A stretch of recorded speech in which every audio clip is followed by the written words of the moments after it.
It's week 7 of actually going outside in 2026, and I'm taking a walk on or around the Seine River in Bois-des-Esprits. I apologize for probably pronouncing that wrong, but I'm doing my best.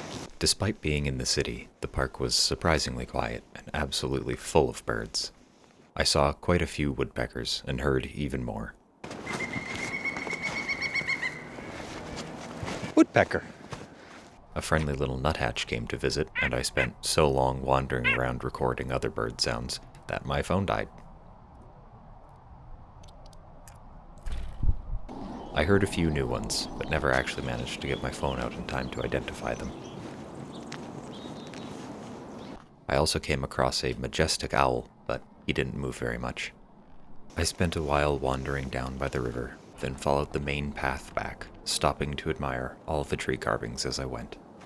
It's a really lovely park, and I'm glad I visited.